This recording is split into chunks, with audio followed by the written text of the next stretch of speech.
welcome to this week's TamTube video. I'm very sorry if you heard this little bugger barking, but our neighbours were being very loud, and I'm sorry if you heard that too. They were moving stuff around. Anyway, enjoy the video. Chapter 25. Hey, Biana said as she opened the gates of Everglen to let Sophie in. You made it. Yeah. Sophie managed a half smile.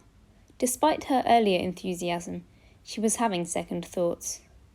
The gate clanged closed. Somewhere in the distance, a cricket chirped. Sophie pulled on the sleeves of her pale yellow tunic, glad Biana was also dressed casual, though Biana's turquoise tunic had pink beaded flowers embroidered around the edges and a pink satin sash. So, what are we going to do? Biana stared at the ground as she shrugged. Okay. Is your family around? Biana's eyes narrowed. I knew you'd ask that. What? I know you like my brother. What? Please, it's pretty obvious.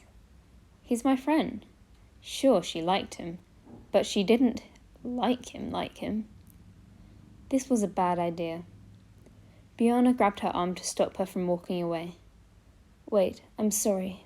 It's just, girls always use me to get to my brother. I guess I sort of expect it. Sophie could imagine how annoying that might get, but still. That's not what I'm doing.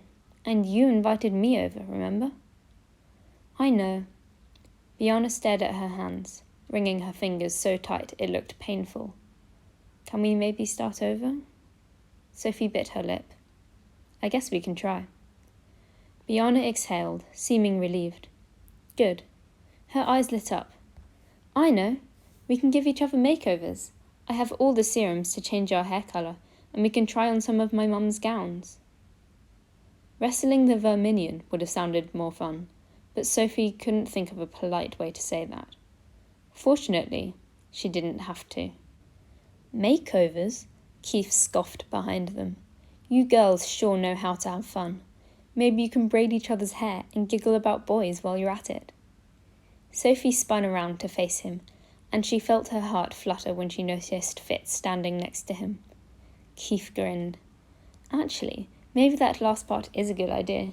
You could get the dirt on Foster, find out which guys make her heart go pitter-patter. That would be none?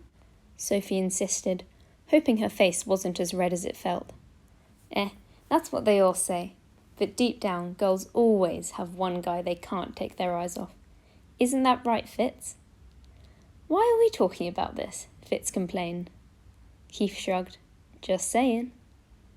What are you guys doing here? Biana asked, shooting Fitz a pointed look. We came to see if you guys want to play Base Quest, Keith answered for him. What's Base Quest? Sophie asked, grateful for the subject change. Only the most awesome game ever. I call Foster for my team, Keith announced. Jealousy flared in Biana's eyes as Keith wrapped an arm around Sophie's shoulders. Sophie shrugged away from him. How about we play boys against girls? Fitz explained the rules. One team guarded its base while the other team launched a raid. If the questers made it to the base without getting tagged, they won. Light leaping isn't allowed, but special abilities can be used, Fitz added, looking right at Sophie, like he was saying it for her benefit. That's not fair. Sophie and I don't have... Biana's voice trailed off when Fitz shot her a warning look. Fine, but you guys have to quest first. Sophie chose to be sentry at the vivid red tree they'd picked as their base. She didn't like being the last defence, especially considering how fast Fitz and Keith could run, but she didn't know the grounds, so it made more sense to let Biana try to hunt them down. Plus, if abilities were allowed, she knew how to keep tabs on the boys. Tiragan had taught her how to track where thoughts came from. Most telepaths could only isolate a general area, but Sophie could nail down the exact spot. She'd never tried it on moving targets, but it was worth a shot. So, as soon as Biana ran off, she opened her mind and listened. Fitz's thoughts were softer than ever. He must be trying to block her, but Keith's were loud and clear. He was thinking about the lake, so she listened in that direction and instantly felt their presence. She couldn't think of a better way to explain it. Even Tiragun didn't understand. Her mind somehow touched them through the air, telling her exactly where they were. She needed a tremendous amount of concentration to stay connected as they snuck through the meadow, but she didn't lose them, even when they dashed into the forest to slip by Biana. Her head ached, but she held on, following them through the trees. When their thoughts focused on the base, her heart thundered. They were closing in. She took off, not sure if she was seeing with her eyes or theirs as she ploughed through the trees. She didn't know where she was, or how long she ran, or if she felt anything, until her hands connected with skin and her vision cleared. Keith and Fitz stared at her with wide eyes. She gripped their arms. "How did you do that?" Keith demanded. "You ran straight to us, like you knew where we were." She racked her brain for a credible excuse. "Heard you." "Heard us how?" Keith cocked his head, glancing at her hand on his arm, then back at her. "Hiding something, Foster?" "She probably heard you crashing through the bushes like a Sasquatch," Fitz said, coming to her rescue. "I think the whole world did." "No, I don't think that's what it is." "You're just mad because you lost," Biana teased, catching up with them. "I can't believe Sophie tagged you both on her own. She can be my base quest partner any time." She grinned, and Sophie couldn't help smiling back. She was actually having fun. With Biana of all people. Who would have guessed? "Do my eyes deceive me, or is that Sophie Foster?" Alden asked behind them. "We've missed you around here," Della added, rushing over, swallowing the emotions rising in her chest.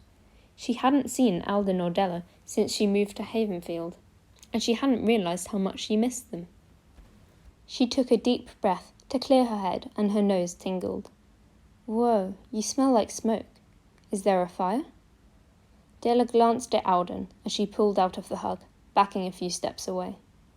Alden cleared his throat. "Just something we're looking into. No reason to worry." Sophie repressed a sigh. "No reason to worry" seemed to be Alden's favourite words. Then again, he'd never found anything suspicious about the San Diego fires. Or if he had, it hadn't been important enough to hit the gossip circles. Sophie was sure Morella would have heard otherwise. "So, what are you guys up to?" Della asked. "Getting stomped in Base Quest," Keith grumbled. "You should have seen it. Sophie tagged us out like she knew where we were." Alden glanced at Fitz, who gave the slightest nod, before he grinned at Keith. "Sounds like someone's not happy about losing." "I'd just like to know how she did it, but she insists on being all mysterious." Keith narrowed his eyes at Sophie. "She still hasn't explained how she slammed Fitz into the wall yesterday." Sophie flushed, and when she met Alden's eyes, she could see clear concern. "Fitz said he was going to talk to you about that," she said quietly. "Any theories?" "None that make sense," Alden admitted. A second of silence passed. Then Della came to the rescue. "Besides, we girls never reveal our secrets. How else can we keep you boys on your toes? So, who's staying for dinner?" She glanced at Sophie. "Sorry, I told Edeline I'd be home. Maybe next time." She flushed when she realised she'd invited herself over. But Biana smiled. "Sounds good." "Do you need to use the Leap Master?" Alden asked. "No, Grady and Edeline gave me a home crystal." She held up a long silver chain that hung to her waist. The crystal pendant only had a single facet, the path to Havenfield. They'd given it to her that morning, apologising for not giving her one sooner. She really felt like family. "Don't stay away too long this time," Alden told her. "We've missed you around here." "I've missed you guys too. I'll see you soon." On Monday, Biana, Keith and Fitz sat with Sophie at lunch. Jensai and Morella kept giggling and staring at their visitors, Morella especially. Dex spent the entire lunch sulking at his tray. "Hey Dex," Sophie said, trying to draw him out of his funk. "Can you come over after school today?" He glared at Fitz before his eyes met hers. "You don't have any other plans?" She ignored his snipe I was hoping you'd tutor me in alchemy. I'm going to need help before midterms, and you're the best alchemist I know. Dex straightened up at the compliment. Sure, if you really need me. Keith wagged a finger at her. Aw, don't go getting good at alchemy, Foster. Who else can we count on to destroy Lady Galvin's capes? Don't worry, I don't think Sophie can ever get good at alchemy, Morella told him. Do you have any idea how many things she's exploded? There have been other explosions? He flashed Sophie a wicked grin. This I have to hear. Sophie sighed as Morella filled everyone in on her almost weekly explosions. Now she had a reason besides Bronte to get better at alchemy. If sitting with Keith was going to be a regular thing, she would never hear the end of the jokes. Keith got detention a week later, so she was off the hook for the teasing. But it was a lucky break, because even with Dex's expert instructions, she couldn't get the hang of alchemy. She almost caught her room on fire twice before Dex moved their practice experiments to the caves that lined the beach at the base of Havenfield's cliffs. Rocks couldn't burn, and the ocean was nearby if they needed it. And they needed it. A lot. She even caught Dex's tunic on fire. Maybe it was because the rules of alchemy defied every rule of chemistry she'd ever learned. Or maybe it was because the ingredients were so foreign. But 2 weeks away from exams, she was panicking. Her only chance of passing would be if she knew what would be on the test, so she could practice until she got it right. Too bad Lady Galvin refused to give a study guide. Sophie was fairly certain she was hoping she'd fail, so she'd be rid of her. Of course, Sophie could always read her mind. The thought was so terrible she was ashamed for even thinking it. But no one would ever know. And she'd still have to complete the assignment for the test without any help. Narrowing down what to study wasn't so wrong, was it? Plus, if she didn't pass, Bronte would have what he needed to get her expelled, maybe even shipped off to. She refused to finish the terrifying thought. The fear made up her mind. At her next alchemy session, she dropped her books. She kept her back to Lady Galvin as she bent to retrieve them, and, before she could wimp out, she closed her eyes and concentrated on her thoughts. It was easier than she had planned. Lady Galvin had the exam on her mind, so Sophie didn't have to probe deeper into her memories. She was deciding between making Sophie turn a rose to iron or making her turn brass to copper, the hardest basic transmutations. Sophie tucked both ideas away, then closed her mind and picked up her books like nothing had happened. She'd expected to feel triumphant. Now she had a fighting chance. Plus, she was right. Lady Galvin was giving her the hardest challenges to try to fail her, and she'd thwarted her plan. So why did she feel like she'd eaten a huge bowl of slime? Distracted and uncomfortable, she spilled the gashrooms and made the whole room reek of rotten fungus. Study hall was worse. Everyone pored over their notes while Sophie sat frozen, afraid to open her books. By the time she got home, she was on the verge of tears. She couldn't touch her dinner, couldn't bear the concerned looks on Grady and Edeline's faces. She didn't deserve sympathy. She didn't deserve anything. She hid in her room the rest of the night. Sleep was a lost cause. Alone in the darkness, with a snoring imp shattering the silence, and Ella in her arms, she forced herself to admit the truth. She'd broken the rules for telepaths. Even worse, she'd cheated. Just thinking the word made her skin crawl. From now on, anything she accomplished at Foxfire would be because she cheated on her alchemy exam. Could she really live with that? No. But what could she do? How could she study without focusing on those things? And if she didn't study them, she'd be sure to fail. It wasn't like she could tell Lady Galvin what happened. She wasn't allowed to tell anyone about her telepathy. She had to cheat now. No way around it.